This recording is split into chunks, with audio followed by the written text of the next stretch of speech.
Olá, bom dia a todos. Bom dia, Rio Grande do Sul, 11 horas e 34 minutos. Hoje é segunda-feira, dia 7 de julho. Veja agora os destaques de hoje. Tragédia no norte do estado. Você vai saber o que matou uma menina de 12 anos e ainda feriu o resto da família dentro de casa.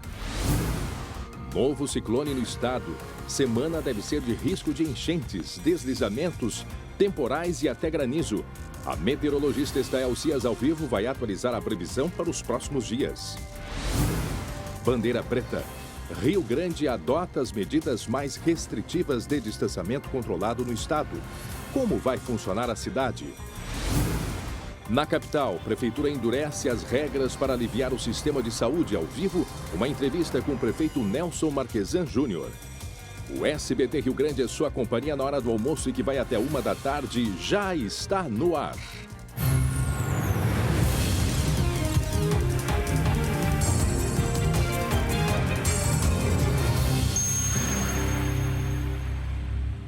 Muito bem, gente. Atenção para essa imagem aqui. Olha só o que aconteceu na cidade de Venâncio Aires. O carro dobra na esquina e uma criança de 4 anos cai de dentro desse carro. O desespero da mãe. A criança vem correndo. Aí o moço lá da loja viu, foi ajudar a criança. Aí a mãe chegou primeiro e teve que sair correndo para o carro não sair em descida e provocar uma outra tragédia. Os detalhes dessa história a gente conta em seguida e principalmente o alerta para quem anda com crianças dentro do carro. A trava de segurança extremamente importante. Daqui a pouco a gente traz detalhes do que aconteceu, como eu disse, em Venâncio Aires, no Vale do Rio Pardo. É um rápido intervalo, muito rápido, e eu já volto com muita informação para vocês. Diante do momento atual, é necessário que todos façam a sua parte para manter-se protegidos e seguros. Segundo especialistas, os vírus se alojam primeiro na garganta. Por isso é importante ter um cuidado especial com a garganta e procurar mantê-la sempre saudável. Para isso, você pode contar com as pastilhas Valda. Pastilhas Valda possuem ações antisséptica e bactericida, que ajudam a proteger a sua garganta. Vejam só esse recado. Diante do momento atual, é preciso estar protegido. Pastilhas Valda, há várias gerações, vem ajudando na saúde de toda a família. Pastilhas Valda ajuda a melhorar a imunidade e traz alívio imediato na dor de garganta e tosse. Pastilhas Valda, proteção para toda a família. Viu só? Pastilhas Valda ajuda a melhorar a imunidade, evitando o contágio de alguns tipos de viroses, de gripes e também resfriados. Você encontra pastilhas Valda à base de própolis, de gengibre, vitamina C, timol e eucaliptol, que trazem alívio imediato na dor, na irritação da garganta e também na tosse. Pastilhas Valda, proteção para toda a família. Você encontra pastilhas Valda a preços promocionais na rede de farmácias associadas. Muito bem, agora 11 horas e 41 minutos, está na hora da gente falar de esporte aqui no SBT Rio Grande.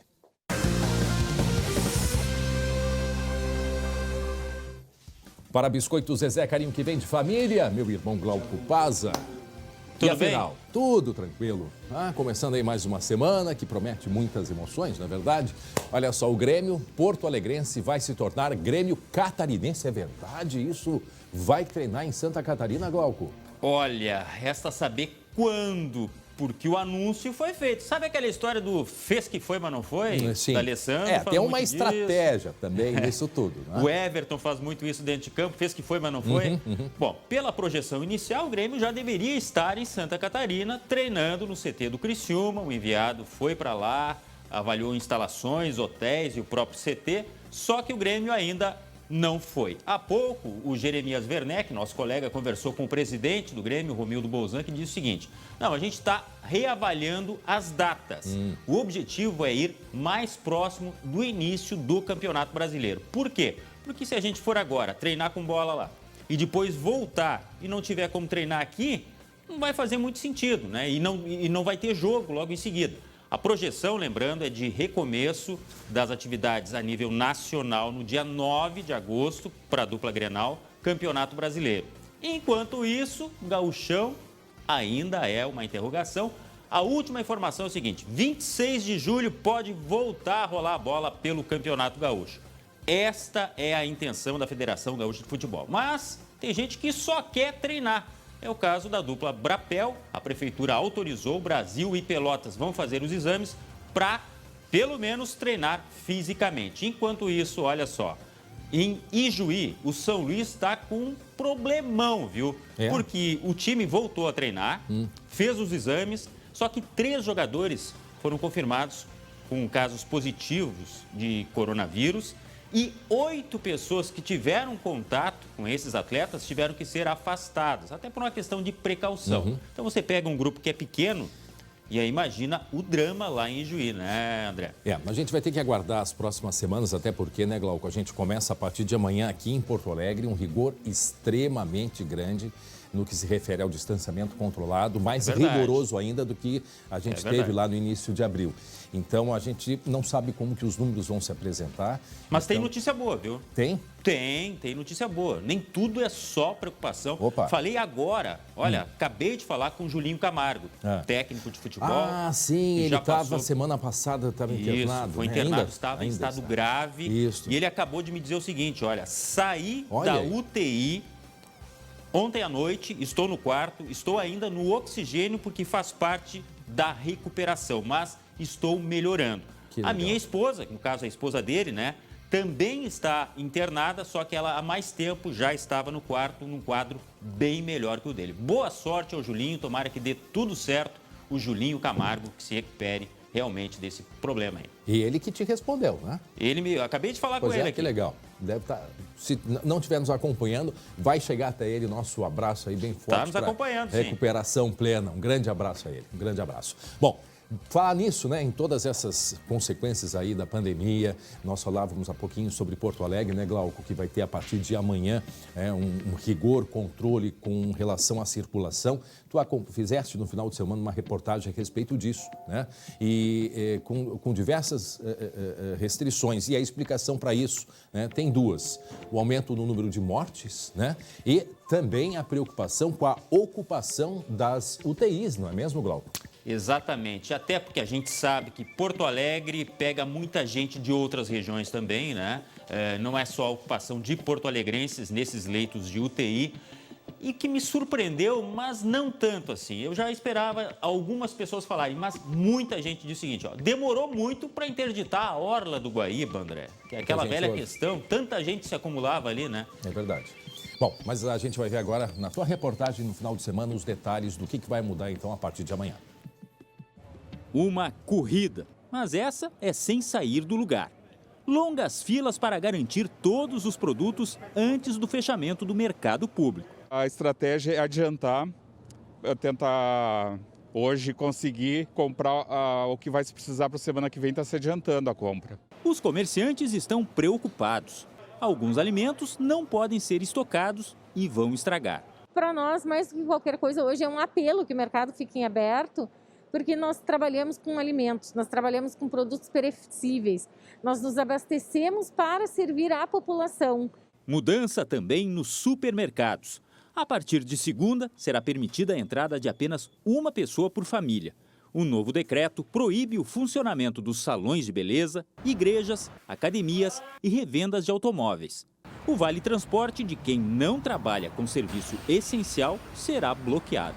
Antes era um momento de cautela, hoje nós já ultrapassamos isso, estamos num momento de perigo e nós precisamos segurar a contaminação dos porto-alegrenses. Com as medidas, a Prefeitura espera garantir o isolamento de 55% da população. Nos últimos dias, a taxa ficou em 42%.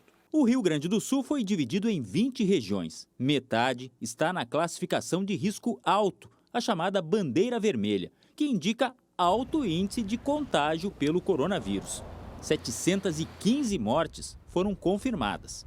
O município de Rio Grande adotou a bandeira preta. Com 100% dos leitos de UTIs ocupados, apenas serviços essenciais estão autorizados por uma semana. As medidas mais rígidas já entraram em vigor neste sábado. Um trecho da orla do Guaíba, onde as famílias costumam caminhar, fazer atividades físicas, foi isolado com cavaletes. 4 parques da cidade também ficaram fechados por 15 dias. Quantas vezes a gente sentava aqui e olhava isso, aí não vai terminar bem. Todo mundo quer voltar a trabalhar e sair desse isolamento, né? A fiscalização foi reforçada. Todos os agentes da Guarda Municipal e também os de fiscalização estão orientados a proceder com educação, com urbanidade, de forma a informar a população dos perigos das proximidades, do porquê de medidas como essa daqui, para só autuar e conduzir em último caso. Bom, e a notícia que a gente tem nesse momento, Glauco, é que pelo site da Prefeitura, o Desafio Porto Alegre, nós estamos com o isolamento nesse momento, que é o desafio 55%. Nós estamos no índice, conforme tem aqui um relógio que marca, né, esse distanciamento necessário aqui para a capital. São medidas muito duras, inclusive daqui a pouco o prefeito Nelson Marquesan Júnior vai conversar com a gente, Glauco. E tem mais uma, inclusive, que não foi citada aí, André, que é a questão dos estacionamentos da Zona Azul, né? Estacionamento pago, público, que está proibido. Quem desrespeitar pode, inclusive, pagar multa e sofrer pontuação de pena na carteira de motorista. Então, são medidas duras. Há uma série de questionamentos, Glauco, só que a gente chega num momento que, além da circulação do vírus está muito alta, nós estamos com um problema de um indicativo da dificuldade com medicamentos. Então, é mais um item que se soma a toda essa preocupação de circulação do vírus, do problema da doença, que em 40% da população, ouvi agora há pouco isso, em 40% dos infectados não se manifesta absolutamente nada, mas a pessoa continua contaminando. Que perigo, hein? Então, quase a metade dos contaminados não tem nenhum sintoma, absolutamente nenhum. E a gente não está falando aí de atletas, qualquer pessoa pode ser assintomática, né? Qualquer pessoa, e pelo que a gente pode acompanhar, eu estava lendo a Semana Epidemiológica, que é aquele boletim de epidemiologia que é publicado pelo Ministério da Saúde. A gente olha o número de mortes, a idade das pessoas, de fato, Glauco, é muito variado.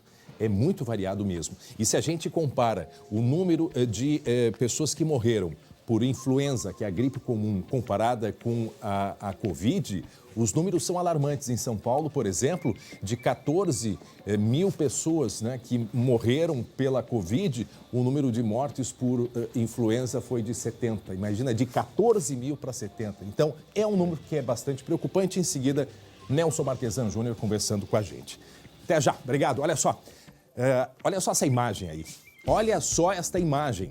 O que aconteceu em Venâncio Aires. O desespero desta mulher quando fez uma curva.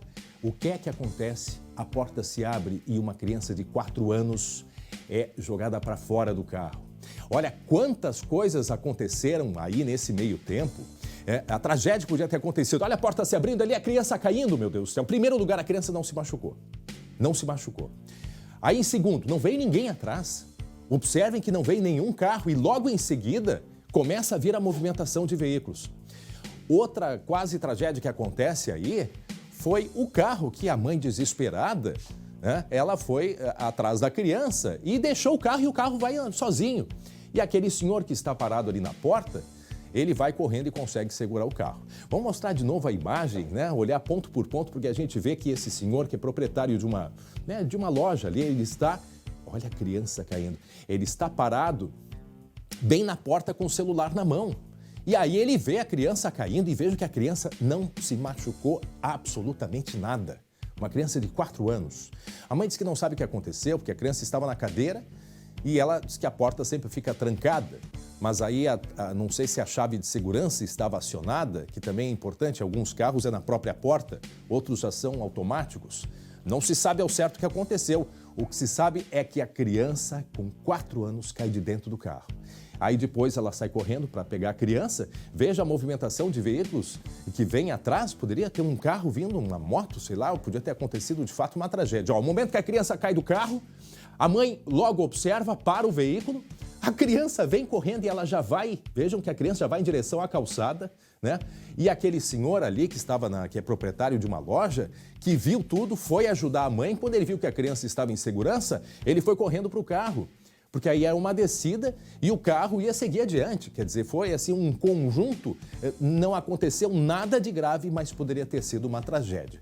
Vale o alerta, né, que os pais aí que andam com crianças dentro do carro, essas crianças são muito espertas, são muito rápidas e neste caso elas que não sabem o que aconteceu. Olha, o carro vermelho passa atrás, uma série de veículos passa atrás, até eles levam um susto com aquele carro branco que também parou ali, né? Então, olha o momento que a criança cai na esquina ali. É impressionante, impressionante. Muito bem, 11h53, daqui a pouco nós vamos falar sobre Rio Grande, no sul do estado, onde vai ter bandeira preta praticamente de lockdown em Rio Grande. Nós vamos conversar com o prefeito para saber detalhes sobre as medidas, né, de contenção da circulação de pessoas em Rio Grande. E a Estael Cia já está aqui com a gente. Se preparem porque vem um período de muita chuva aqui no Rio Grande do Sul. Em seguida, os detalhes. E atenção, polícia na rua?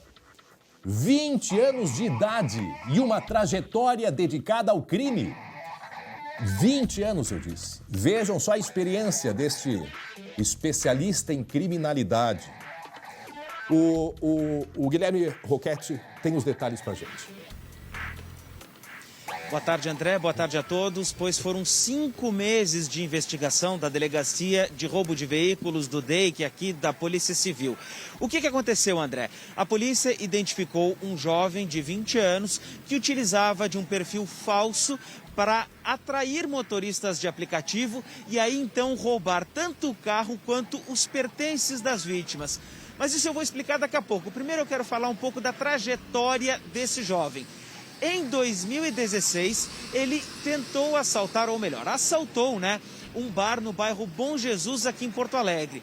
Os frequentadores do bar estavam assistindo a um jogo do Grêmio, quando, no momento, 3 jovens entraram nesse estabelecimento lá no bairro Bom Jesus. Repito, isso aconteceu em 2016. Pois bem, quando um dos frequentadores se deu conta do que estava acontecendo, esse frequentador era um policial militar que estava à paisana, ele acabou reagindo e trocou tiros com os jovens que estavam assaltando o bar. E aí, nessa ação, tanto o policial quanto um outro frequentador acabaram morrendo nessa ocasião. Esse jovem de até então, com 15 anos e menor infrator, ele foi encaminhado para a fase. Lá na fase, de acordo com a Polícia Civil, em 2018 ele se envolveu em uma briga com um outro interno e teria esfaqueado esse outro interno da fase na hora do banho, André. E agora foi alvo, então, desta operação da Polícia Civil, da Delegacia de Roubo de Veículos.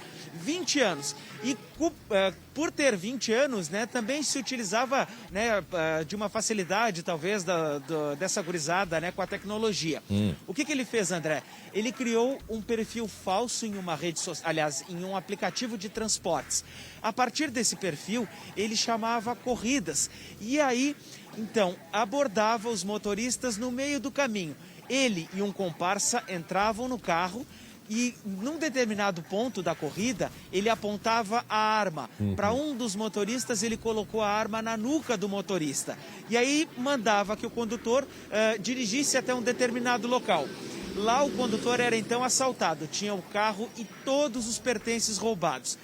2 motoristas foram hoje até a Delegacia de Roubo de Veículos, hoje de manhã, e reconheceram esse jovem de 20 anos como sendo o responsável pelos ataques.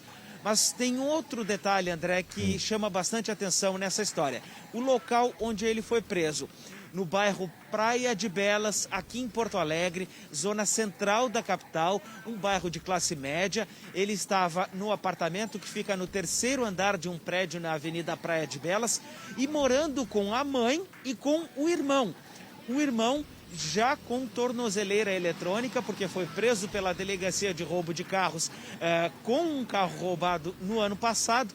E agora, este jovem de 20 anos também preso. E quando a polícia chegou no local, também percebeu que ele já estava com uma tornozeleira eletrônica, André. Muito bem, 11h57, para quem está chegando agora, estamos mostrando uma prisão que aconteceu hoje de manhã, Guilherme Roquette, aqui em Porto Alegre, na avenida, do bairro Praia de Belas, aqui pertinho, bairro Menino Deus, aqui na capital, em sentido à Zona Sul. Isso é um jovem de 20 anos com uma extensão, uma série de crimes. Entre eles, esse que a gente está mostrando a imagem agora, que foi dentro de um bar, né, Roquette? Foi dentro de um bar. Exatamente. E que ele matou... Dentro de um bar. Matou um policial, né? Estava à paisana. Dentro de um bar no bairro Bom Jesus, zona leste aqui de Porto Alegre. Esse policial, André, ele estava assistindo a uma partida de futebol em 2016. Certo. Um jogo do Grêmio, junto com outros frequentadores do bar. 3 assaltantes, entre eles esse até então menor infrator, de 15 anos, que agora tem 20 anos. Eles entraram no bar, anunciaram o assalto e estavam roubando os pertences dos frequentadores desse bar. Só que o policial acabou reagindo. e houve uma troca de tiros quando acabou então sendo baleado e ele, o policial, mais um outro frequentador acabaram morrendo. Além desse crime, outros crimes relacionados a ataques a motoristas de aplicativo. Então, preso hoje, e quando a polícia chegou no apartamento dele, estava com a mãe, né, morando com a mãe e com um irmão que também já tinha tornozeleira eletrônica. Daqui a pouco a gente traz outras informações. Aí o Guilherme Roquette, detalhes deste jovem, 20 anos. 20 anos, gente, com essa ficha toda, com essa experiência toda do crime. Gente, mudando de assunto, olha só, muito cuidado e atenção. Uma tragédia no norte do estado. Uma tragédia. Algo feito de improviso para combater o frio. O resultado disso, a morte de uma menina e uma família inteira ferida. Essa tragédia aconteceu no final de semana em Lagoa Vermelha. A gente vai até a redação, Glauco Paza vai detalhar para a gente, explicar o que aconteceu e um alerta, né, Glauco? Essa coisa envolvendo o álcool tem que ter absolutamente muito cuidado, né, Glauco? Infelizmente, né, André, a gente está vendo isso que dá para chamar de gambiarra, uma improvisação total para tentar combater o frio, né? Uma família fez uma lareira artesanal, digamos assim. Consistia no seguinte, ó, latas de cerveja cortadas que eram abastecidas com etanol. Tinha ainda ali aquelas pedras, né, que servem para manter o ambiente aquecido, só que totalmente improvisado. O que aconteceu? O pai da família foi reabastecer uma dessas latas, provavelmente tinha uma fagulha e explodiu, completamente explodida toda aquela lareira ecológica improvisada, afetou vários pertences de dentro da garagem e o pior, fez uma vítima fatal, né? Nós temos a Terluíse Tozon Farias Teixeira, de 12 anos, como vítima fatal dessa tragédia. Ela teve cerca de 90% do corpo queimado. Foi conduzido ao hospital de Passo Fundo, mas não resistiu. Os pais dela também sofreram várias queimaduras, a avó, todos foram atendidos e o irmão de 6 anos ainda está no hospital. Ele teve várias queimaduras no rosto, tá? Isso aconteceu, como a gente já falou, lá em Lagoa Vermelha. A polícia está investigando, logicamente, a perícia está sendo feita, mas o pior já aconteceu, que foi a morte dessa menina. Infelizmente, vale um alerta, sim, senhor. E a avó foi acudir, né? Estava o casal com os filhos e a avó ficou ferida porque naquele desespero de tentar ajudar, se queimou nas mãos. Imagina a dor dessa família, a dor desses pais, o arrependimento, né? O arrependimento de tentar combater o frio, né? E usar, primeiro, tudo muito errado ali, né? A improvisação, o próprio montagem improvisada, e usou o etanol, que é altamente volátil. Aqui, nós mostramos num caso de um restaurante aqui em Gramado, também um caso parecido, né? Para aquecer uma tábua de fondue. É um álcool que ele evapora muito rápido, então a partir do momento que ele se evapora, que pegando fogo, a explosão ela é no ar. Então é muito violento. Então todos os ingredientes que não poderiam acontecer, infelizmente levando à tragédia nessa família. Imagina a dor, hein, Glauco? Imagina. A dor. Para quem está chegando agora, 12:01, uma tragédia que aconteceu no norte do estado e que também serve de alerta a todos nós, né? A improvisação para se aquecer.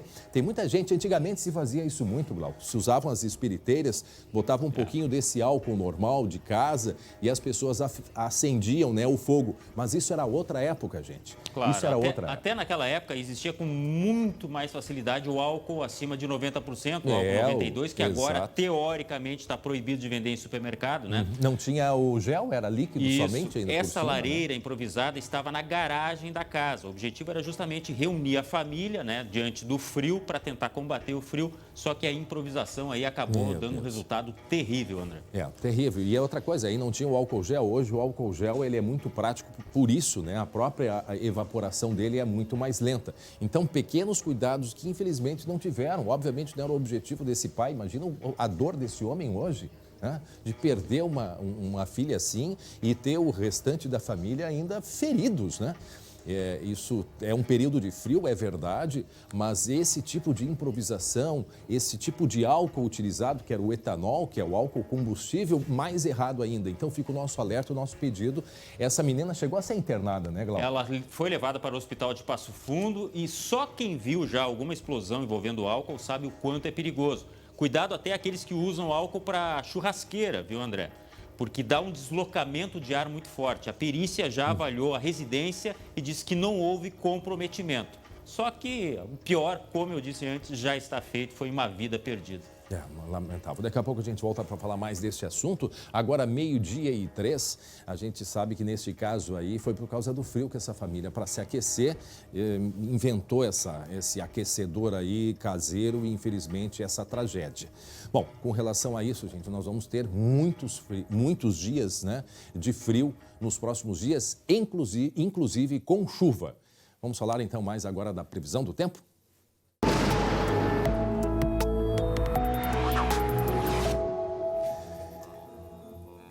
Já está chegando Estael Cias. Oi, Estael, boa tarde. Importante esse alerta de frio e chuva nos próximos dias, né, Estael?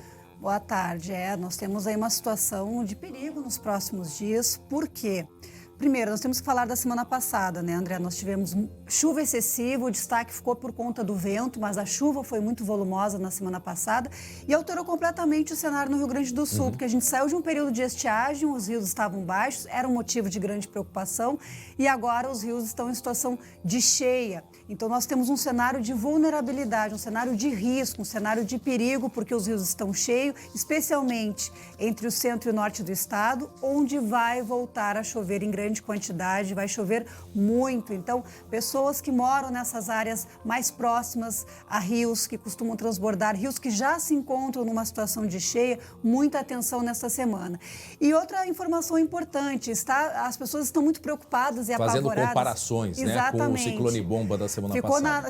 Está ainda, muita gente traumatizada, está na mente das pessoas o ciclone bomba. Em São José dos Ausentes tem gente sem luz ainda. Sim, ainda sofrendo os efeitos do ciclone bomba da semana passada. Foi um ciclone raro, um ciclone que teve uma formação explosiva, muito rápida, muito intensa, diferente do que vai acontecer nessa semana. Nessa semana nós vamos ter um ciclone que praticamente toda semana temos ciclones formando aqui no Atlântico Sul. Então está dentro da condição climática normal do Rio Grande do Sul nós termos a passagem de ciclones no inverno. O ciclone ele vem junto com uma frente fria e isso acontece quase toda semana. Às vezes a gente não fala do ciclone na previsão do tempo porque ele está muito distante e não tem um impacto tão importante na condição de vento e temperatura, mas praticamente toda semana tem algum ciclone passando por aqui pelo Rio Grande do Sul. Ele se forma lá no norte da Argentina e atravessa o estado. Às vezes avança mais para alto mar e acaba não tendo uma influência direta. O que temos de mais importante para esta semana em relação a este ciclone, que se forma de terça para quarta-feira? Primeiro, a chuva vai ser mais grave, vai ser mais importante a chuva do que o vento em comparação ao que tivemos na semana passada. A chuva já foi importante na semana passada, mas diante desse cenário já de risco, vai ser mais importante. O vento. Antes do vento, Estael, só para a gente ficar ali na chuva, a gente vai ter a mesma quantidade de chuva que teve no ciclone bomba ou ela fica um pouco mais abaixo, mas agrava porque já choveu muito, né? Vai ficar um pouquinho abaixo, em média de 100 a 150 milímetros. Depois eu vou colocar um mapa aqui para o telespectador ver.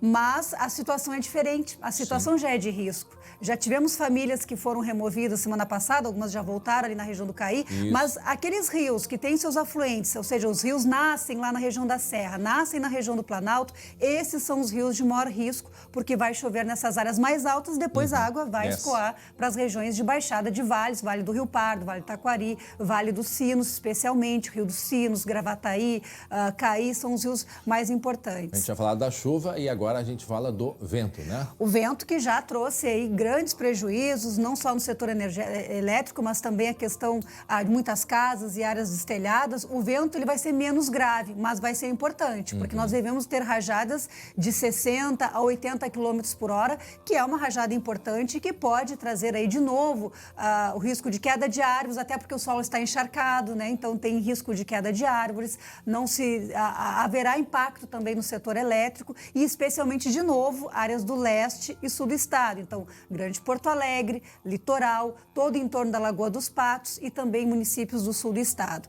Temporais menos graves, mas também tem riscos, especialmente na metade norte do estado de novo, André. Planalto, Missões, Médio Alto Uruguai, Serra Gaúcha, Litoral Norte, Grande Porto Alegre. Amanhã é o dia de maior risco de tempestades, com vento, com raio, com granizo, uma situação de vento isolada. Ainda não é a do ciclone que é mais abrangente, mas amanhã é a situação de maior risco para que ocorra esses temporais.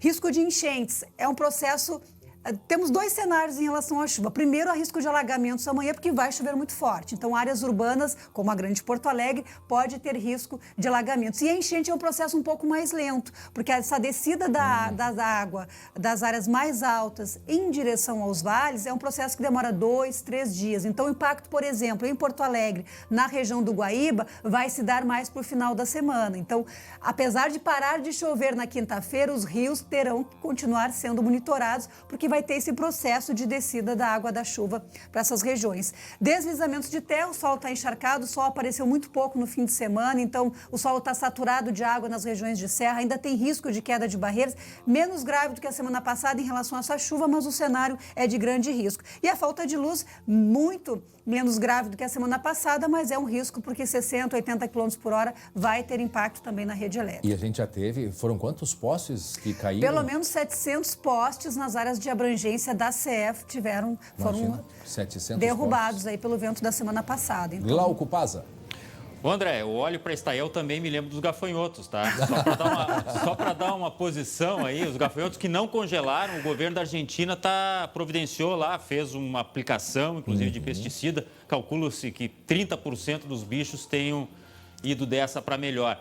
Bom, mas Estael mas só porque o do gafanhoto 30% morreram, mas dos outros 70%. Pois é, sim, não, se falava em diminuiu 40 milhões, a nuvem de 10 quilômetros para 7. Deixa eu dar notícia boa, André. Poxa. Mas Estael, é o seguinte, ó, os vizinhos estão em pânico, os meus vizinhos, pelo seguinte, ó, eles dizem que a chuva não adianta fechar a janela, ela entra igual. Então eu quero saber o seguinte, essa próxima chuva é combo, ao mesmo tempo chuva com vento, nós vamos ter vento e depois a chuva, dá para dividir, não dá para vir em parcela? Tá difícil porque apesar do fenômeno ser menos intenso do que o ciclone bomba, é um ciclone. Então, realmente, na quarta-feira, final da terça-feira e na quarta-feira, a chuva vem tocada a vento, como se diz, né?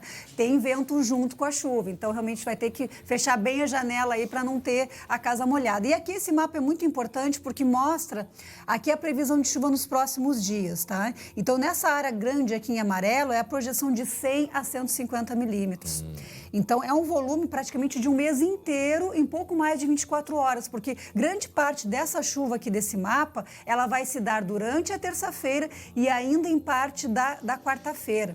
Que no final das contas a gente vai ter uma média de 200 milímetros, ou seja, o dobro do que era o esperado para um mês. Sim, a gente vai ter em uma semana. Sim, já choveu no domingo também, né? Ontem já choveu, não foram grandes acumulados, mas já teve chuva e ainda teremos essa chuva, lembrando que já choveu na semana passada também. Se a gente pegar e juntar esses 10 dias, vai a 300, 400 milímetros. Então, isso explica a grande preocupação, a situação de alerta, especialmente para os rios, porque nós temos que pensar nesses últimos 10 dias o quanto que choveu e os impactos serão proporcionais a isso. Olha só, semana passada, né, Estael? O CAI já estava perto da cota de transbordamento, baixou pouco, até porque depois teve vento sul, o vento também tem um efeito de represar, de fazer com que o escoamento da água seja mais lento e a gente vai ter uma nova onda de chuva forte. Então o CAI é uma grande preocupação, é um dos rios que a gente tem grande preocupação porque vai voltar a chover forte nos afluentes do CAI, assim como no Rio dos Sinos, e tudo isso depois vem para o Guaíba. Então o Guaíba também requer monitoramento até o final desta semana. Vamos então para o mapa da previsão, vamos falar um pouco de hoje à tarde. A gente tem uma perspectiva, já tem tempo seco aqui na fronteira oeste e sul, viu? Eu já dei uma olhada na imagem de satélite, o tempo está aberto aqui, tem sol. Aproveitem, quem pode, aproveitem o sol, os felizardos que tem sol aqui no oeste e sul. Quando a gente chega aqui em Santa Maria para o norte, a possibilidade de sol já é bem menor, muitas nuvens, alguma abertura tímida ou outra pode acontecer hoje à tarde. Vejam que a temperatura não sobe muito, 14 graus em Cambará, 15 graus em Novo Hamburgo, 14 em Santa Maria, 17 em Santa Rosa e mesmo com sol, 15 graus lá em Uruguaiana. Hoje à noite o tempo já começa a ficar instável de novo, começam as primeiras pancadas de chuva e amanhã chove o dia todo. Quarta-feira, em grande parte do dia, ainda tem instabilidade, especialmente do norte para o leste, e aí o vento se intensificando. Muito bem. E aí, então, a projeção aí para a semana?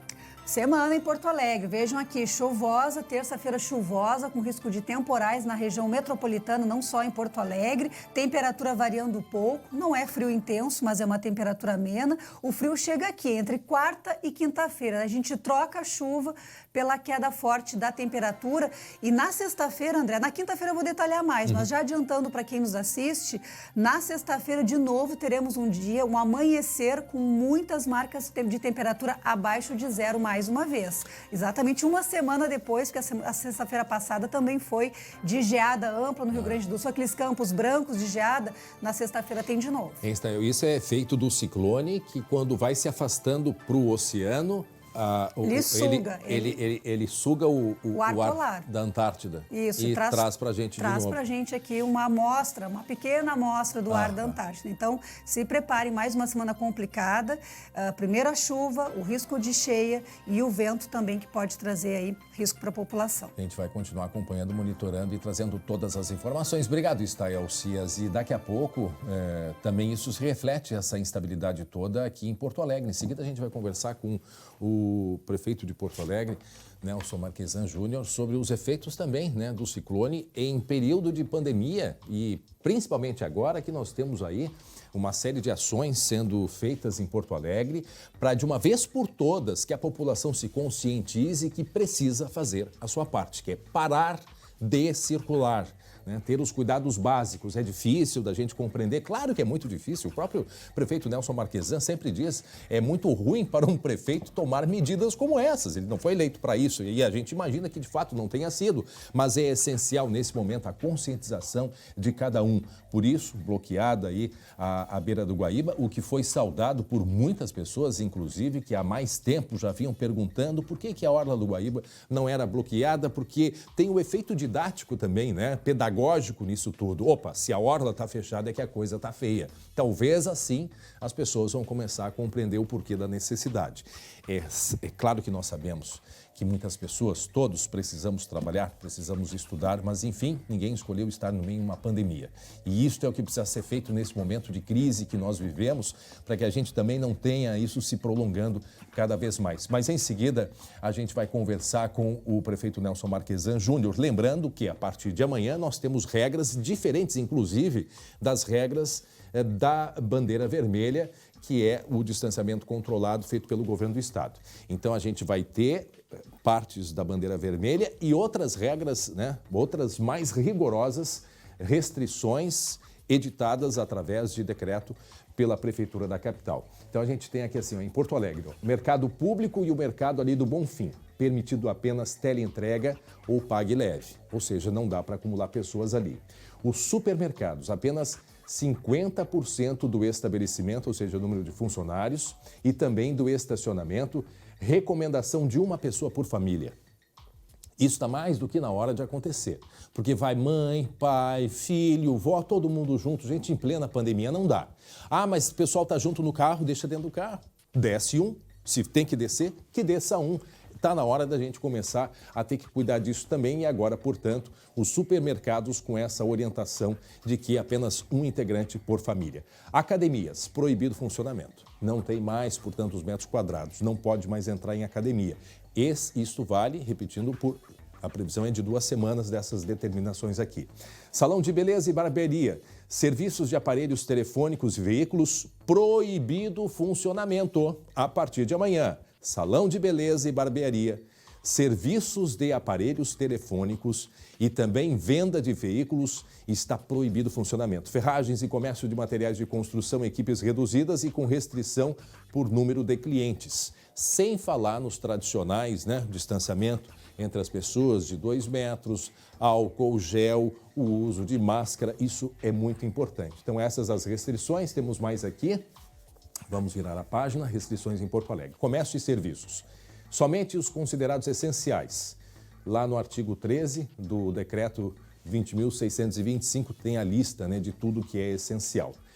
Depois a gente detalha mais. Missas e cultos. A atividade só pode acontecer por meio de captação audiovisual, ou seja, não tem mais a presença de 30 pessoas dentro de missas e cultos aqui em Porto Alegre, valendo a partir de amanhã. Parques e praças, circulação proibida na Moacir Scliar, Chico Mendes, Germânia, Gabriel Knijik e Parque da Harmonia. O único que está fechado, e até por uma questão de equipamento, de todas as, é a Orla do Guaíba. As demais regiões, não tem ali o fechamento, o cercamento, mas tem agentes da EPTC e Guarda Municipal fazendo a orientação. Estacionamentos públicos, eles estão fechados. A área azul fechada a partir de amanhã. E a multa é de quase R$200 e 5 pontos da Carteira Nacional de Habilitação.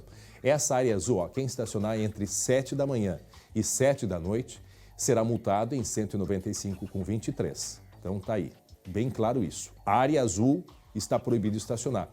E os estacionamentos públicos também. Então vale ressaltar, estacionamento público e área azul. Vale transporte, bloqueados a partir do dia 9. Ônibus não, dia 9 é quinta-feira, tá? Isso para que seja feita uma adaptação. Os ônibus não aceitarão pagamento em dinheiro entre as 6 da manhã e 10 horas da manhã. Ou seja, aquela pessoa que for trabalhar mesmo assim, com o Vale Transporte sendo bloqueado, não vai conseguir fazer o pagamento em dinheiro. Daqui a pouco trazemos mais detalhes e informações, portanto, dessas medidas que entram em vigor a partir de amanhã, terça-feira. E agora eu quero chamar a atenção para essa tragédia no norte do estado, sobre a lareira improvisada, que provocou a morte de uma menina de 12 anos. Ali vai aparecer ela. Isso dentro de casa, estava a família reunida lá em Lagoa Vermelha, e aí resolveram fazer uma lareira improvisada, montar uma lareira, e a gente, então, vai agora conversar sobre este assunto com o primeiro-tenente do Corpo de Bombeiros, que é responsável pelo atendimento, foi responsável pelo atendimento deste caso, o Alex Moreira Barbaro. Alex, consegue me escutar bem? Boa tarde, Alex. Boa tarde, estou escutando bem. Alex, conta pra gente o que aconteceu e principalmente o alerta para as pessoas que devem ter muito cuidado nessa época de frio, que fazem improvisações e que, como nesse caso, terminou numa tragédia com a morte de uma menina. Sábado à noite atendemos essa grave ocorrência aqui na nossa cidade. E infelizmente veio vitimar essa menina que estava no início da sua vida, com apenas 12 anos de idade. Lamentamos muito e agora nós sempre trabalhamos todos os anos em prevenção, palestra na escola, alertando para esse tipo de acidente com uso de combustível que pode ocorrer da gravidade, e agora tivemos um acidente muito grave e que estamos muito tristes e lamentamos muito o desfecho de tudo isso. Eu queria que você relatasse o que eles tinham feito em casa, O que foi montado, como é que era essa improvisação dessa lareira aí? É uma lareira artesanal, a princípio, que a gente notou lá, A gente não pode afirmar nada, temos que esperar os laudos peritais, mas era uma lareira, foi feita em casa, não sei quem fez, se foi o próprio proprietário ou quem, e que servia para aquecer a família, que é muito comum no estado, nessas épocas do ano, a necessidade de aquecimento da pessoa, em virtude do frio, ser feito isso. E a gente nota, e até comentava com nossos colegas aqui, que teve uma disseminação muito grande desse tipo de lareira. O pessoal aprende a fazer pela internet e acaba fazendo bem artesanal mesmo, bem rústico. Que é um risco muito grande para te ter em casa, principalmente a presença de criança. Agora, nessa época aí, Alex, que as pessoas sentem frio, muitas das casas não têm preparo para enfrentar o frio. O que tu aconselha, assim, qual é a tua orientação como bombeiro para que as pessoas possam se aquecer, mas com todo o cuidado e responsabilidade? Primeiramente, evitar formas artesanais de aquecimento, pegar latas, que a gente nota, percebe muito. E essas formas, às vezes, pode se transformar numa arma e trazer muito risco para dentro de casa. Às vezes, tu vai trazer um pouco mais de conforto no aquecimento. Se não for de uma empresa autorizada, de repente com laudos, não tem um manual de instrução, de repente até certificada pelo Inmetro, a pessoa deve evitar e muito isso. Porque o risco de acidente nessas gambiarras que a gente chama desse feitio artesanal é muito grande. Certo. O colega Glauco tem uma pergunta, né, Glauco? Isso mesmo, queria dar boa tarde e até não sei se o profissional do bombeiro vai concordar comigo, do Corpo de Bombeiros, mas me parece que é o seguinte, a teoria é que aquelas pedras esquentam, porque o álcool fica aceso, logicamente esquenta aquelas pedras ao redor e aquilo criaria uma climatização. Mas eu queria saber do bombeiro qual foi o cenário que eles acharam naquele momento, naquela garagem. É claro que vida não tem preço, vida quando se perde é extremamente lamentável, né? Mas das outras coisas, me parece que teve vários objetos que inclusive foram atingidos pelo incêndio. Isso, instrumento musical, né? Para ver qual é a violência dessa explosão, né? É um cenário ali no ambiente que eles estavam, numa garagem, com a família toda reunida, parece que fazendo um queijinho ali no fogo da própria lareira, existe de destruição em volta ali, tá? Onde pegou o fogo, até tinha um carro na garagem que foi retirado às pressas ali, que estava correndo o risco de haver explosão também, que era bem próximo.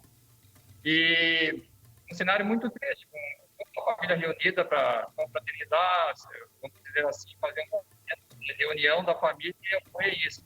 Ocasionou as 4 vítimas. Eu vou interromper porque a gente está com um corte, vamos tentar refazer a ligação com o senhor. Enquanto isso, a gente vai mostrando. Olha ali, ó, a gente tem imagens da família. A família reunida ali, ó, a gaita ali embaixo, olha o estado que ficou a gaita. Vejam que essa improvisação, Glauco, incluía aquelas pedras que tu falaste ali, que é uma pedra especial e que de fato aquece quando usada adequadamente, mas num caso como esse, elas viraram uma bomba. Tu imagina uma explosão e essas pedras saindo para tudo que é lado. Isso, exatamente. As marcas na parede são apenas uma parte aí desse perigo que representa essa lareira improvisada. Vários objetos foram queimados, pela informação, o bombeiro acabou de confirmar que o carro foi retirado às pressas, né? Então, se alastra muito fácil a labareda e daí as queimaduras. Não é por acaso que quase 90% do corpo da menina, né, da vítima, foi atingido, né, André? A gente teria a imagem da família comemorando, e não tenho certeza se foi antes do acidente, mas era muito comum a família comemorar, ficar na garagem ali, o pai tocando, a família reunida, olha a tragédia. Eu imagino, acho que agora o tenente me escuta, o senhor consegue me escutar? O senhor podia continuar esse relato? Não, a gente está vendo imagens da família ali, o pai tocando, reunido, e o abalo emocional, né? Depois de um acidente como esse, eu imagino o arrependimento de terem feito, né? E por isso que eu digo, isso é um alerta para que as pessoas não façam essa improvisação. Nenhum pai faz isso com a intenção de que aconteça uma tragédia. Eu imagino a dor desse pai nesse momento. Uma dor não tem tamanho, né? Difícil de mensurar de um pai que estava só proporcionando, vamos dizer, um conforto mais para a sua família e, de repente, se transformou numa tragédia como essa, no acidente que se deu. A gente lamenta, sabe que acidentes acontecem e temos que alertar a comunidade, a população, para que não venha a ocorrer mais esse tipo de acidente. Aí na região é comum acontecer acidentes desse tipo? Com lareiras ainda não pegamos. A gente sabe do caso ano passado, parece que em Santa Cruz ou Vera Cruz, uma moça que veio a falecer também com um acidente do mesmo tipo de lareira, uma explosão. Em Vera Cruz, parece 2019, ela ficou 9, 10 dias internada no hospital e veio a falecer com o mesmo tipo de lareira, mas aqui na nossa região não. Ocorre mais quase que o mesmo tipo de acidente, pessoal colocando fogo em churrasqueiras, vamos dizer assim, abastecendo direto, vamos dizer, de algum recipiente com combustível, o que é o risco muito grande no momento desse abastecimento para colocar fogo depois, que pode ocasionar uma explosão grande. Tem muita gente que usa o etanol, né, e que é muito volátil, ou álcool líquido também, que não é indicado, né, para esse manuseio, né? Isso. O pessoal acaba usando mais esse álcool de posto de combustível pelo valor, ele é um pouco mais barato que o álcool gel, vamos dizer assim, até aquele outro álcool líquido do mercado que é menos volátil. E eu uso aqui, até a gente comentava com o proprietário de posto, que o pessoal está pegando mais álcool para abastecer lareira no inverno, de tanta disseminação dessas lareiras, do que abastecer os seus veículos. Meu Deus do céu, que alerta importante que o senhor faz, hein? Então o risco é muito grande porque disseminou muito esse tipo de lareira. O Glauco quer ter uma pergunta? Não, eu tenho uma dúvida que eu queria tirar com o tenente até, porque são 2 perigos, não sei se ele concorda, que é a queimadura propriamente dita e a aspiração, né? Isso. nesse tipo de ocorrência, a pessoa pode queimar a pele, também como a queimadura entrar e que pode queimar até os alvéolos pulmonares, ali que a gente chama, né? Tem uma queimadura interna que a gente não tem a visão, que só intra-hospitalar que vai ter a noção da gravidade, né? Mas ali a gente percebeu no momento que chegou, naquela cena toda ali, que foi bem grave, dela e do menino também. E do pai e da mãe, bastante gravidade, o pai na mão, que ele estava manuseando. Acho que o combustível ficou a mão dele bem afetada também. Tenente, é que eu acho que aí o alerta ele é importante, porque o etanol, como eu disse, ele é muito volátil, ele se espalha pelo ar muito rápido. Então, a partir do momento que dá uma fagulha, essa explosão ela é muito extensa, ela praticamente a sala inteira ela vira em fogo, né? E é o que a imagem consegue mostrar isso pra gente. O fogo se espalhou num ambiente fechado também, né? Isso, o perigo grande é no momento de reabastecer esse produto e a lareira, que de repente tem alguma fagulha ali que a gente não percebe a olho nu, ou o superaquecimento do material da lata ali em contato com o álcool já é suficiente para dar ignição e ocasionar a explosão. Conforme a quantidade de combustível que tem, vai ser maior a explosão. Bom, o que é importante, a gente não está condenando, né, o uso da lareira em si, até porque são lareiras que, essa foi improvisada, mas há lareiras, né, fabricadas. Agora, o mais importante é ler e seguir a orientação do fabricante também, né, Tenente? Com certeza, com certeza. Tem essas lareiras que a gente adquire no comércio, essas ditas lareiras ecológicas, elas vêm com manual de instrução e vêm com uma haste de uns 20, 30 centímetros para a gente molhar a haste no combustível, colocar primeiro o fogo na haste e depois colocar no equipamento, para daí sim começar o fogo, né? Nunca colocar o combustível direto no equipamento. Muito bem. Eu quero agradecer ao Tenente Alex Moreira Bárbaro. É Bárbaro isto? Bárbaro? Bárbaro. Bárbaro sem acento. Bárbaro, que fez o atendimento a essa família no sábado à noite em Lagoa Vermelha, no norte do estado. Muito obrigado pela sua atenção e de conversar com a gente. Fiquei esse alerta aí importante. Muito bem, agora meio-dia e 30 minutos, meio-dia e 30, meio-dia e 29. Meio-dia e 29 e eu tenho um recado importante para vocês. Vem comigo. É claro que você já conhece o Sedavan Xarope, especialista no tratamento da tosse que ajuda a eliminar a secreção e diminui a irritação na garganta. O que você ainda não sabe é que agora chegou o Sedavan Muki, o mais novo integrante da família Sedavan. Sedavan Muki é um comprimido efervescente de acetilcisteína com vitamina C, que ajuda a dissolver o muco, auxilia na redução da secreção das vias respiratórias e ainda tem ação antioxidante e propriedades anti-inflamatórias. Preste atenção, Sedavan Muki é a única acetilcisteína efervescente que possui vitamina C e que dissolve em até 1 minuto. E mais, tem um agradável sabor amora. Você precisa conhecer. Você encontra Sedavan Muki nas principais farmácias do Brasil. Sedavan Muki, a única acetilcisteína com vitamina C. Muito bem, meio-dia e 30, agora olha só, daqui a pouco vamos falar sobre um acidente que aconteceu na semana passada, foi na sexta-feira ao meio-dia em Venâncio Aires. Olha só o que aconteceu com a criança, mas um milagre aconteceu. A criança, 4 anos, cai de dentro do carro. A mãe desesperada sai atrás da criança, em seguida a gente te conta mais detalhes dessa história. E outra, vamos falar sobre Rio Grande, no sul do estado. A cidade está praticamente em lockdown. A gente vai conversar com o prefeito. A situação muito séria na região de Rio Grande, né? A gente sabe que a região do Porto de Rio Grande, aqui no sul do estado. Então, em seguida, a gente vai ter mais detalhes ao vivo numa entrevista com o prefeito. E por falar em entrevista com o prefeito, a gente vai conversar agora com o prefeito de Porto Alegre, Nelson Marquesan Júnior, a respeito do distanciamento. A partir de amanhã nós vamos ter uma série de restrições aqui em Porto Alegre, mais rigorosas ainda do que a bandeira vermelha do distanciamento controlado aqui no Rio Grande do Sul. Prefeito Nelson Marquesan Júnior, o senhor me escuta bem? Boa tarde, prefeito.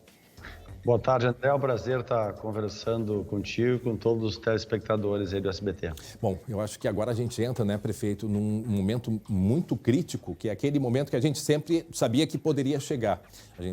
Porto Alegre já está no segundo nível, né? Vocês projetaram 3 níveis, né, por exemplo, das UTIs. Nós estamos no nível já intermediário. Ou seja, alguma medida precisa ser feita urgentemente, porque senão a gente vai ficar sem remédio e sem UTI aqui em Porto Alegre, prefeito. É importante, né, André, a gente explicar que, embora o coronavírus, que é uma única doença, ocupe 30% de todos os leitos de UTI da cidade, nós não temos falta de leito neste momento para atender. Nenhum cidadão, nenhum doente está com falta de leitos em Porto Alegre para nenhuma doença que exija UTIs.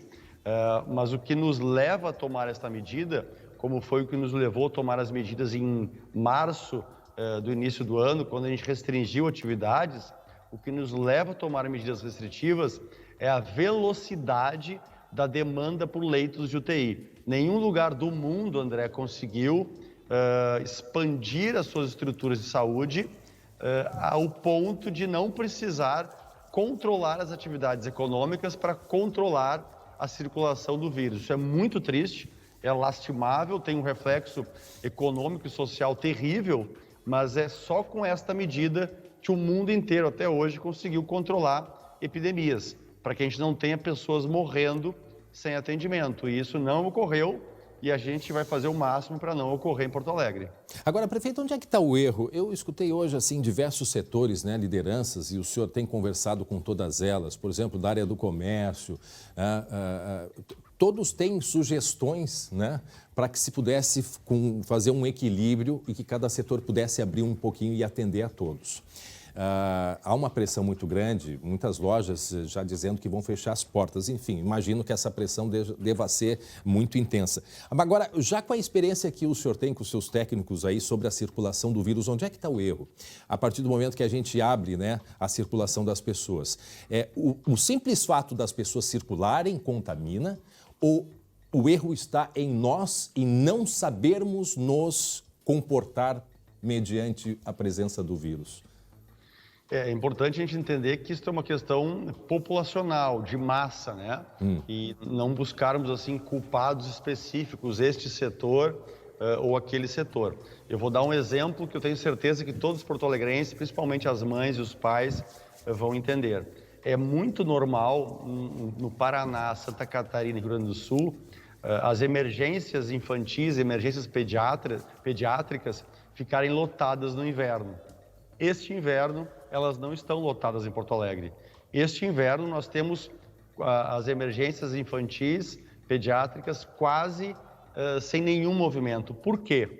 Porque 300 mil estudantes não estão indo para a escola, não estão saindo de casa, encontrando com os colegas, pegando um transporte coletivo ou não, o privado dentro do carro, se dirigindo até a escola, ficando numa sala fechada com 30, 25, 40 pessoas durante 3, 4, 5, 6 horas, indo no recreio, se encontrando com outras centenas de crianças, né? Então, este é o melhor exemplo para a gente entender de algo que historicamente tem uma superlotação nos nossos hospitais, nas nossas emergências, que é na área pediátrica, e pelo fato de nós evitarmos esse contato físico, a gente diminuiu a contaminação de todos os vírus, inclusive do coronavírus.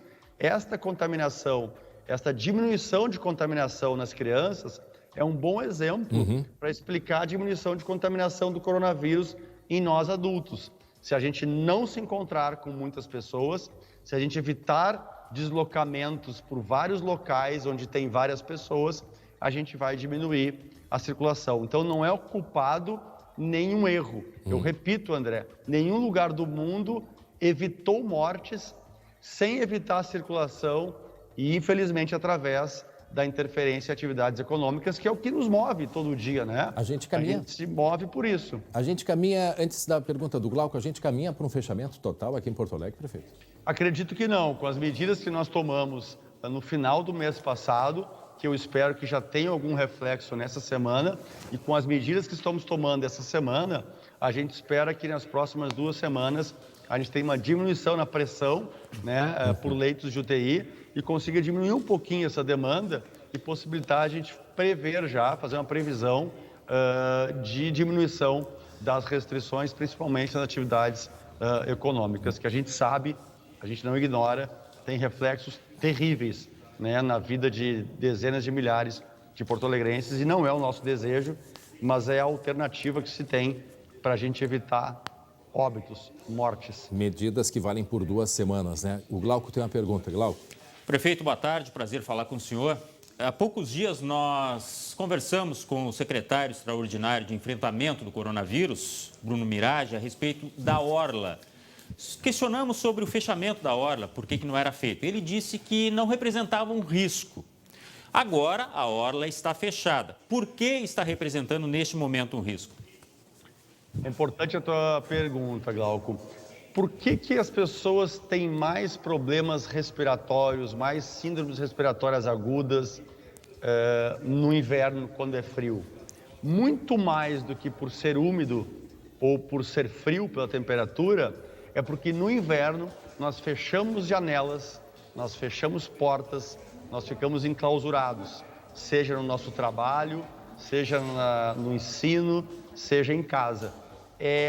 Esta circulação fechada, este enclausuramento, esta proximidade respirando o mesmo ar, que é o grande gerador de infecções respiratórias no inverno, mais do que qualquer coisa. Portanto, lugares arejados, eles são, sim, por natureza, muito mais seguros para questões de contaminação de vírus do que qualquer outro lugar. Como regra, né? Existem exceções, claro, mas como regra são. O que nós pretendemos fazendo essa interdição nestes parques e praças que são cercados, com exceção da Orla, mas que tem um trabalho fácil de cercamento, é a gente passar um sinal claro para a sociedade. Um sinal de que nós passamos do momento de cautela e estamos no momento de perigo, né? E que para salvar vidas nós precisamos evitar sair de casa. Então, muito mais do que um problema epidemiológico local, ele é um sinal epidemiológico para a população. Prefeito, daqui a 2 semanas, né, que é o período que valem essas regras, o que pode acontecer? A gente pode seguir com essa mesma, por mais um período, com essas mesmas restrições, ou a gente vai poder começar a reabrir tudo, porque a curva já deve estar caindo? Qual que é a previsão para daqui a 2 semanas? A expectativa, né, digamos assim, a partir dessas ações que começam amanhã. Olha, a gente tem a expectativa de diminuir a velocidade de demanda e até diminuir a própria demanda por leitos de UTI e poder já olhar para frente, André, e ver algumas atividades econômicas retornando. Mas eu preciso aqui, com toda a tristeza e a sinceridade, falar para os teus telespectadores. Isso é um vírus que nós não temos vacina, é uma pandemia e ninguém da equipe técnica da prefeitura, e posso garantir que nós temos aqui, se não a melhor, nós estamos entre as melhores equipes técnicas de qualquer estrutura pública e privada do Brasil para esse momento, mas a gente não tem aqui a certeza de afirmar como será nos próximos 15, 30, 60, 90 dias. Israel, essa semana, André, suspendeu atividades econômicas pela 3ª vez. Vários estados, Texas, Califórnia, dos Estados Unidos, estão retornando a restrições econômicas. Portugal e Alemanha também, né? Pois é, então isso não somos nós em Porto Alegre, é o remédio para evitar a circulação que o mundo tem hoje. Existem locais que não fizeram isso, sim. A Suécia teve milhares de mortos. Manaus, nesse período de pandemia, teve 3.000 óbitos a mais do que este mesmo período do ano passado. Assim foi Recife, Belém do Pará. Porto Alegre teve menos óbitos que o ano passado, nesse mesmo período. Então é uma escolha. Nós poderíamos estar escolhendo por liberar tudo e aceitarmos o risco de milhares de óbitos, como quem liberou tudo. Então, aconteceu isso. Nós estamos escolhendo aqui pela vida e, infelizmente, tem reflexos muito ruins. Pelo que o senhor fala, a gente não vai ter o comércio funcionando como funcionava em janeiro, enquanto a gente não tiver uma vacina para esse vírus. André, qualquer promessa que eu fizer será uma promessa que pode ser desmentida. O que eu leio muito e todos os especialistas dizem é que a nossa vida vai mudar como um todo, inclusive os negócios. Então, a nossa relação com os amigos, relação com os nossos avós, pais, pessoas mais velhas, ela vai mudar. Então, se as relações pessoais vão mudar, as relações com parentes, com familiares, os negócios também vão acabar sofrendo alguma mudança. Por quanto tempo, em que intensidade, eu acho que ninguém no mundo pode fazer essa afirmação e não seria eu aqui a tentar assumir um compromisso que eu não posso cumprir, André. O Glauco? Prefeito, só mais uma pergunta aqui, até pela grande quantidade de questionamentos a respeito de uma outra novidade, que é o fechamento da Zona Azul, estacionamento pago, né? Algumas pessoas perguntando, mas se eu tiver que ir ao fisioterapeuta, se eu tiver que ir ao banco num desses locais, qual é a alternativa que o senhor indica? Inclusive tem previsão de pagamento de multa e penalização de pontos na carteira, né? Se essas pessoas precisarem ir em locais de estacionamento com Zona Azul, qual é a alternativa? Glauco, a gente tem em torno de 5.000 vagas de estacionamento de área azul. Estas vagas, no horário comercial, ficarão interditadas, proibidas de serem utilizadas, e a gente vai buscar liberar ao redor de hospitais e de espaços públicos de oferta de saúde pública. A gente vai evitar que a IPTC faça, né? Procurar que a IPTC libere nesses locais. Quem mesmo assim precisar ir com o seu veículo em alguma outra atividade ou compromisso, ele vai ter que talvez tentar buscar alguma outra alternativa, ou táxi, ou aplicativo, ou transporte coletivo, ou a pé. Infelizmente é a ferramenta que a gente tem para buscar diminuir a circulação e também para dificultar aqui o trabalho de algumas empresas e empresários que estão, mesmo sendo vedados, obrigando os trabalhadores a irem trabalhar. Então, é uma alternativa que nós estamos buscando para evitar que outras atividades sejam suspensas, né? Então, buscamos essa restrição no transporte coletivo e essa restrição na área azul, para que a gente evite que outras áreas tenham que ser suspensas e que a gente sabe que são necessárias também à atividade, Muito bem. à sobrevivência. Certo. Prefeito, quero agradecer. Vai ficar uma pergunta no ar que a gente possa responder em outro momento, é sobre o rastreamento aqui em Porto Alegre, se há a perspectiva de um aplicativo nesse sentido, né, para saber quem se contaminou, quem esteve próximo a essa pessoa, que possa ser avisado, enfim, num outro momento a gente conversa sobre isso. Muito obrigado mais uma vez pela entrevista e bom trabalho para o senhor. Obrigado pela oportunidade aí, força aos porto-alegrenses, um bom dia, uma boa semana. A todos nós. Obrigado. Esse prefeito Nelson Marquesan Júnior, portanto, a partir de amanhã e durante 2 semanas, essas medidas todas para segurar a circulação de pessoas aqui em Porto Alegre. Meio-dia e 44 minutos, nós sabemos que uma pandemia, ela não escolhe, né, nem hora nem lugar para acontecer. Mas o que já podemos ver é que os médicos sabem exatamente onde devem estar quando isso acontece, ao lado de cada paciente. Desde a escolha do curso até o exercício profissional da medicina, eles são colocados à prova, diariamente, em anos de estudo constante. E agora mesmo longe das famílias, abatidos ou correndo alto risco de contágio, as notícias mostram o quanto os esforços estão dando certo. Seja na linha de frente, na pesquisa de vacinas, medicamentos e do próprio vírus, nas consultas com pacientes de risco ou até no atendimento online. O que importa é que agem juntos para cuidar da saúde de todos, porque para o CREMERS, lugar de médico é onde a vida mais precisa.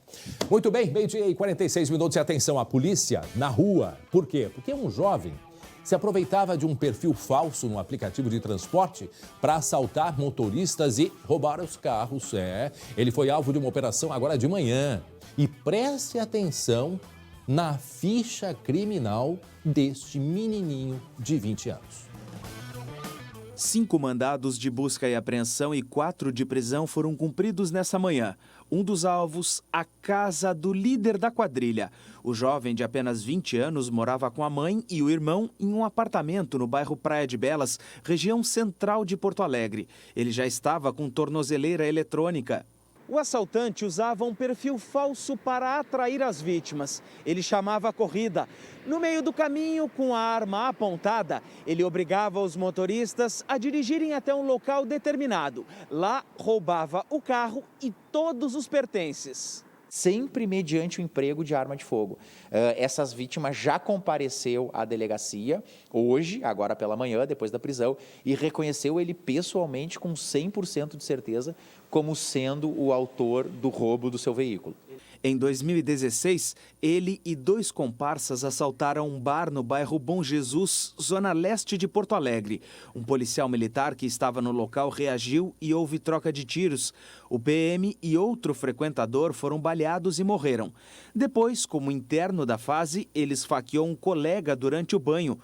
É um indivíduo de periculosidade alta, ele tem passagens pela polícia por crimes diversos, suspeito da prática de crimes diversos, como roubo de veículo 2 vezes, receptação, tráfico de drogas, homicídio doloso tentado e esse latrocínio com a morte de 2 vítimas. Outras 2 pessoas foram presas na operação de hoje. Os carros roubados recebiam placas falsas e eram clonados para serem usados em assaltos ou vendidos para quadrilhas por valores entre R$1.000 e R$2.000. 20 anos. E atenção, porque a polícia prendeu o suspeito de executar um técnico de enfermagem aqui na capital no mês passado. O Guilherme Roquete tem os detalhes, né, Guilherme? Exatamente, André. Esse homem ele foi preso no bairro Leopoldi, na zona norte aqui da capital. O crime aconteceu no dia 8 de junho, quando o Jean Carlos Lima Leal, de 25 anos, técnico de enfermagem, havia ido com o pai até um estabelecimento comercial lá no bairro Leopoldina para comprar bebidas. 2 criminosos desceram de um carro prata e foram direto para onde o Jean estava. Ele, sem esboçar nenhuma reação, entregou o relógio. Mesmo assim, os criminosos atiraram. Depois disso, André, houve uma comoção muito grande, até mesmo nas redes sociais, porque o Jean não tinha nenhum antecedente criminal. Era um cara trabalhador e que estava com o pai no estabelecimento. Inclusive, o pai assistiu à morte do próprio filho. Pois bem, a partir daí, então, se desencadearam uma série de denúncias para a Polícia Civil e, então, os policiais da Delegacia de Homicídios conseguiram chegar até este homem que estava, André, escondido em um apartamento lá mesmo no bairro Leopoldi, na zona norte, perto da onde ele matou o Jean. A polícia chegou até ele, como eu disse, então, por uma série de denúncias.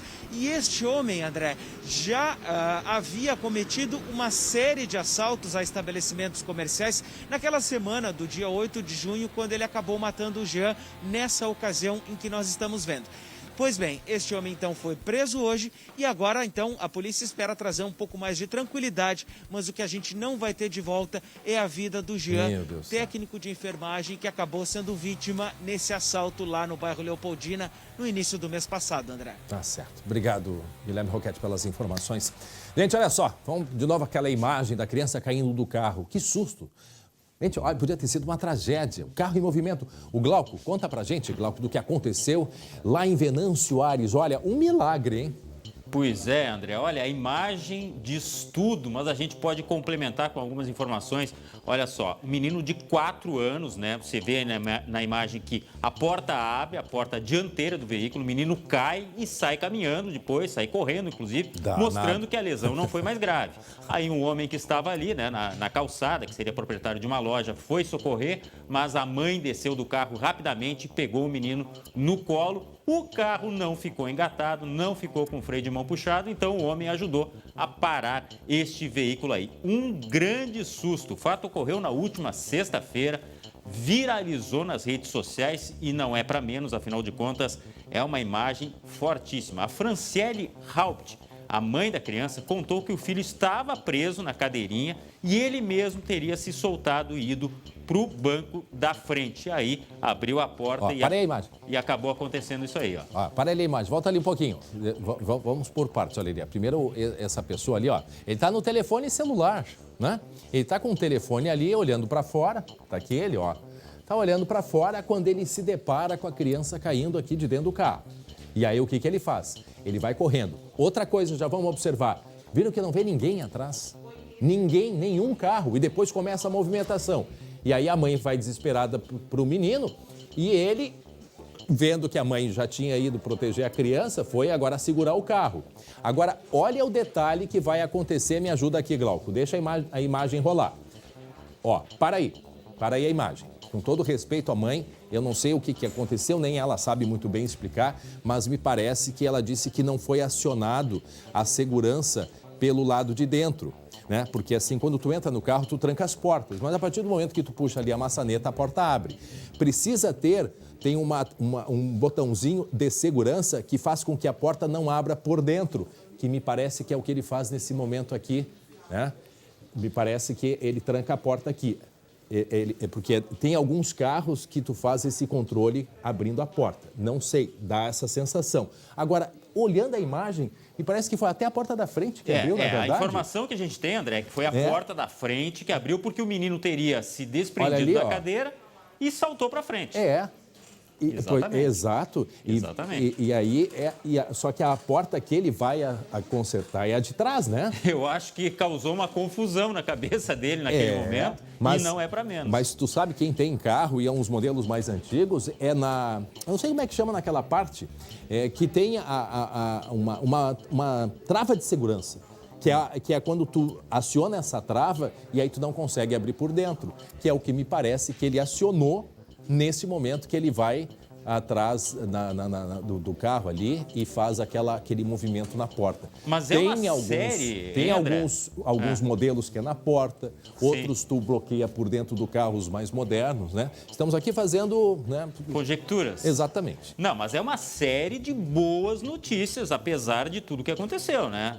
Não vinha carro atrás, o carro não passou por cima da criança, é ou não é? O carro ficou desengatado e não tinha outro carro na frente. Atrás, olha só, não vem ninguém e de repente começa a movimentação. Olha aí, ó. Agora começa a movimentação intensa. Tu imagina, uma criança no chão, pequenininha, tu não enxerga. Quer dizer, foi um milagre, né? Ainda bem que tudo se resolveu bem e que sirva de alerta, né, para todos que andam com crianças aí. A criança passa bem, André. O caso não foi registrado, não teve ocorrência policial nesse sentido, porque foi realmente um acidente, né? Mas vale sempre ficar de olho. Eu tenho um filho pequeno, não sei como é que é. E a mãe disse, né, que ela ficou pior que o filho. Assim, ela ficou péssima depois, disse que a criança estava bem, mas ela ficou muito nervosa. Que bom que deu tudo certo. Obrigado, Glauco. Muito bem, olha só, atenção, porque a cidade de Rio Grande tem bandeira preta para a Covid-19. As UTIs estão lotadas e falta de sedativos, ou seja, remédio para pacientes, foram alguns dos motivos que levaram à adoção de medidas mais restritivas. Os detalhes a gente te conta agora na reportagem.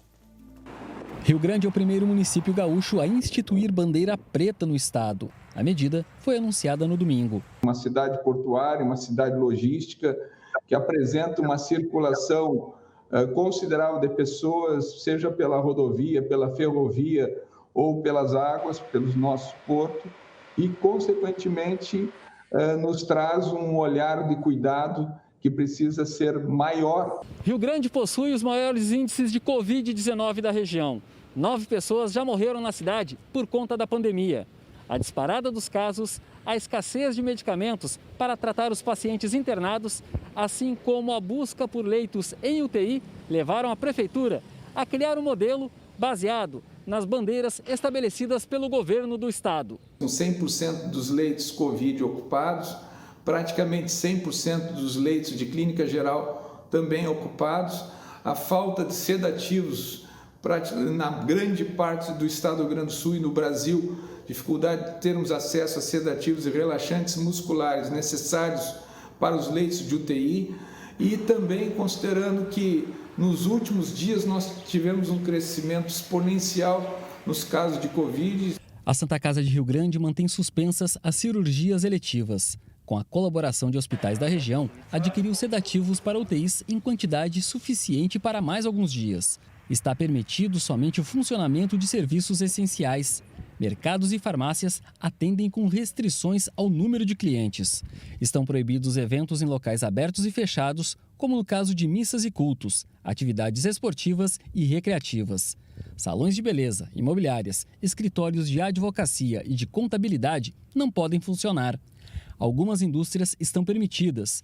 É o caso da produção de máquinas e equipamentos, que pode manter as atividades respeitando o distanciamento social de 5 metros entre os trabalhadores. O Balneário Cassino também foi fechado após a confirmação de 20 novos casos de Covid-19. Isso aqui é dado por um cálculo, né, um índice que o governo do estado criou, o Rio Grande do Sul, na verdade, criou, que é muito interessante, que é o índice setorial de distanciamento controlado, e é ele que atribui o risco. Então, ele classifica as atividades econômicas naquelas mais perigosas e menos perigosas. Por isso que algumas funcionam e outras não. 379 pessoas estão com Covid-19 em Rio Grande. A prefeitura pede ao governo do estado apoio para a aquisição de mais 40 leitos semi-intensivos intensivos para a Santa Casa, além de 20 respiradores e material para laboratórios.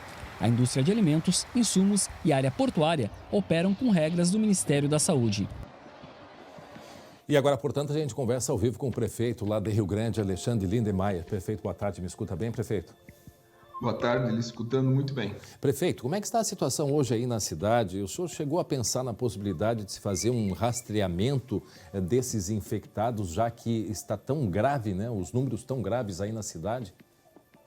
Esse trabalho já vem sendo feito, principalmente pelos trabalhadores da área de estratégia de saúde da família, na área da atenção básica, com a ideia de nós isolarmos aqueles casos positivados e também orientarmos o isolamento das pessoas com as quais esse positivado compartilhou de convívio, né? Então, está sendo feito esse monitoramento, porém, independentemente dessas ações, principalmente na área da atenção básica, nós tivemos, como foi dito, na última semana um crescimento exponencial. Teve um determinado dia que foram 51 casos, né, num único dia e um óbito naquele dia, sendo que no dia 11 de maio nós tínhamos apenas 9 casos de Covid no nosso município e hoje já passamos da casa dos 360 casos de Covid, com um número considerável de óbitos. Então, diante desse cenário,